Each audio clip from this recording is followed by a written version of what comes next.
Iraq war costs.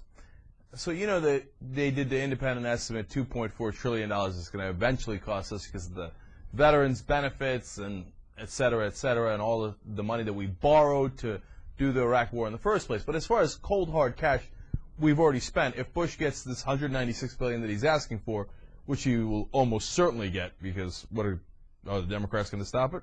Come on. Okay. Anyway, it's going to be $611 billion. That's indisputable.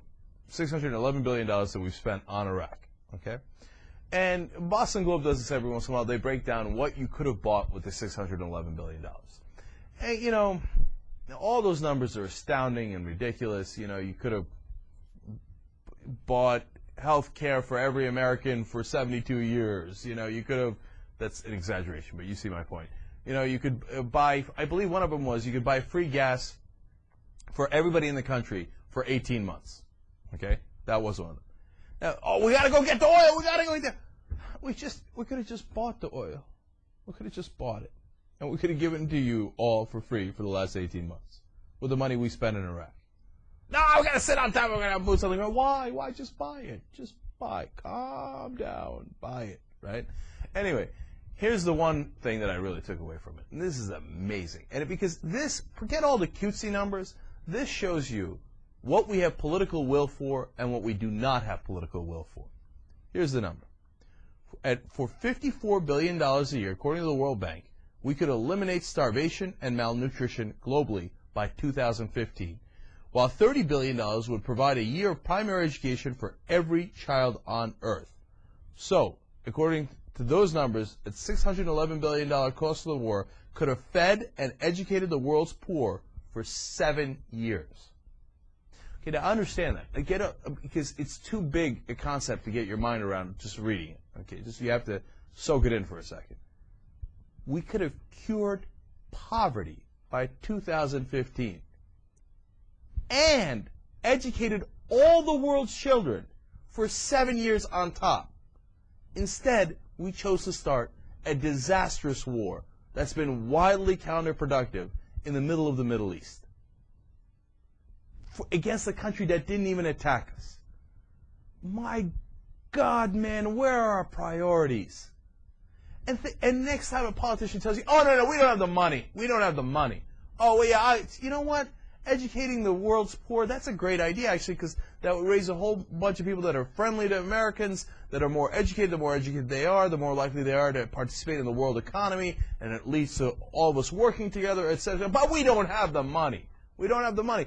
We always have the money for war, and we never have the money for education or God forbid, feeding people.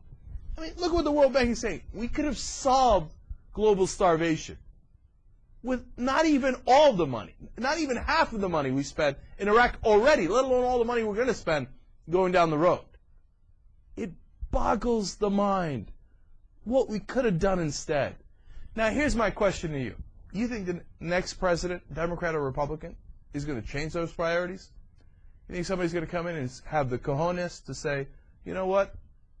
We're going to take that same amount of money, okay, and we're going to spend it on education throughout the world.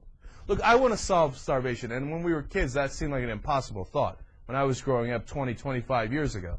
It turns out now it's kind of doable, and it goes to show you we're making some progress in the world. The fact that we could even get close to being at the point where we could spend enough money where no one would be hungry in the world. That's an amazing fact. And what's even more amazing is that we don't do it. That we're that close and we don't even do it. $54 billion? That's just the supplemental on the supplemental that Bush asked for the Iraq war for just this year. $54 billion, the supplemental on the supplemental. Okay? You could feed every man, woman, and child in the world, not in America, in the world, according to the World Bank. Now, will the next president come in and say, I'm going to do that? That's it? You know what? All these fake religious people, what did Jesus Christ always talk about? Feeding the poor, feeding the poor. Is anybody actually, is a Mike Huckabee, who's a minister, who's going to come in, Barack Obama, who talks about religion all the time, are they actually going to come in and say, you know what? I'm going to feed the poor. $54 billion, everybody gets to eat. I know that there are downsides to that policy. I know it's a hard thing to implement. But you know what? There was a lot of downsides to the Iraq war. And it turned out it was exceedingly hard to implement and didn't work. So maybe we should try something else that might help people. But you want to put the starving kids aside? Go ahead, put them aside. My God, man, education has the best return on money. It's the best return on investment.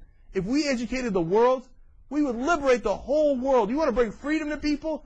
That's how you do it. You don't do it by dropping bombs on their heads. Will the next president have those priorities? I'm afraid that the answer is no. I really am. I can't imagine that they do it. Can we have a leader that would have the imagination to do it? I hope one day. Young Turks.